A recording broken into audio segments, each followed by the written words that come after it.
And joining us today in our Book Talk segment, great to welcome a man who's written a book about a very fascinating woman. Her name is Olga, and the name of the book is What Makes Olga Run. The mystery of the 90-something track star and what she can teach us about living longer, happier lives. We're joined today by Bruce Grierson, who wrote the book and met this fascinating woman. He joined us by telephone today. Bruce, good to talk to you. How are you today? I'm just fine. You?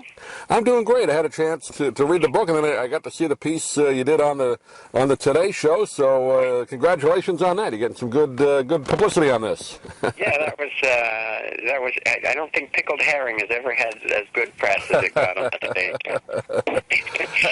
How did you meet her originally? How did you come in contact with her to write this book? Like we're strange bedfellows, sort of. The middle-aged guy and his 94-year-old pal.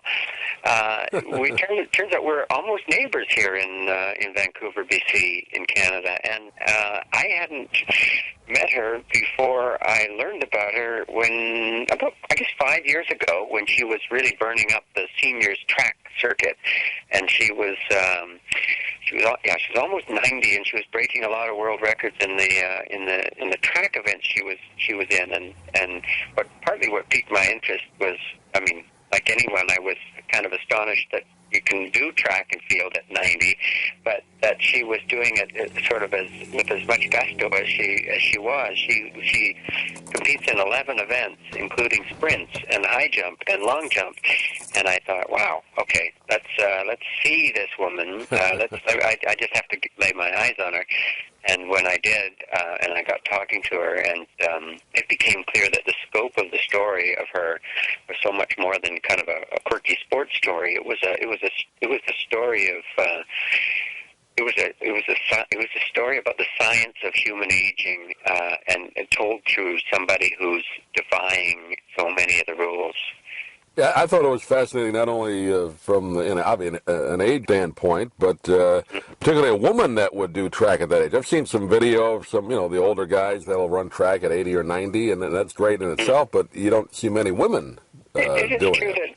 that the men hang in there a little longer, and I'm not actually. I think that's more of a cultural thing than a physiological thing, because the science suggests that women are, if not as capable, not just as capable, more capable of doing some of this stuff really late into life. So I think it's that the culture hasn't made the conditions easy for women to compete, especially in Olga's generation. It was till quite recently that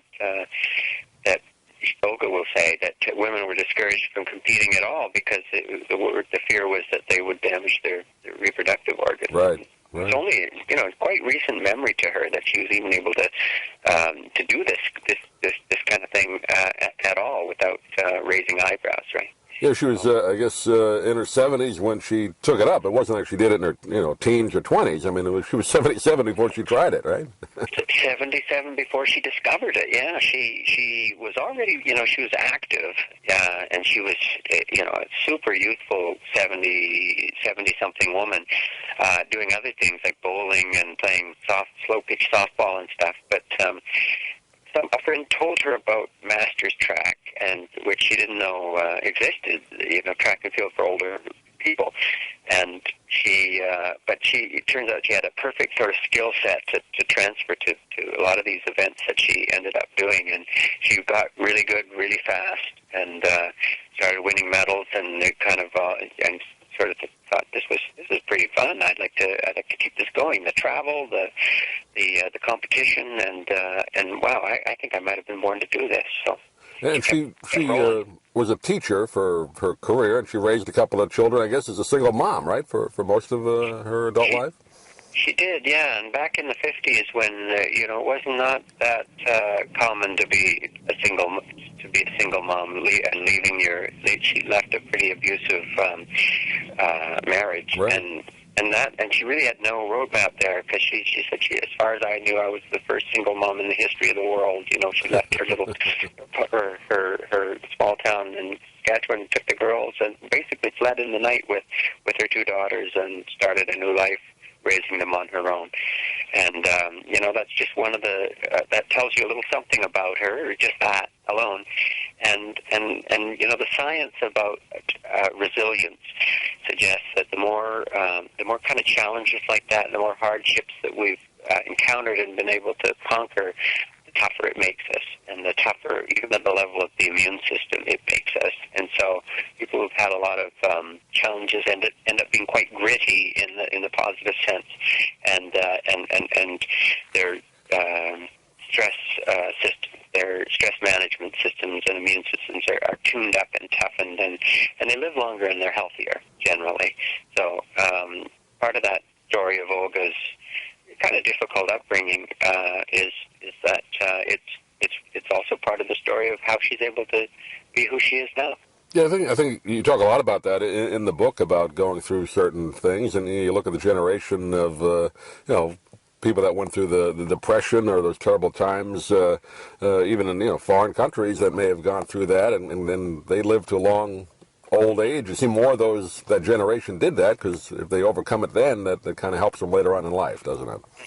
I think so. It's funny how my generation, like I'm 51, and my generation sort of talks a good game about how tough we are, and we enter these marathons and things, but really, we're so soft. We haven't been through any of that, not nearly as much stuff as Olga's generation has, and I think it really affects us at the level of almost character, and these things come out in the wash. And Olga, by no means everyone of Olga's vintage is as healthy as she is, but you definitely have a bit of a tailwind behind you when you've been toughened up by some of that stuff. And so she emerged into her 70s with an enormous amount of grit and strength and energy that still was looking to be grounded in some new venture, and she found it track and field. I also think, both my grandparents' sides were born in Canada. My mom's born in Canada. I think there's something to do with Canada, too. All of my relatives pretty much lived to nice, ripe old ages and pretty good health. Is that right? Were they farm people? Newfoundland. Yeah.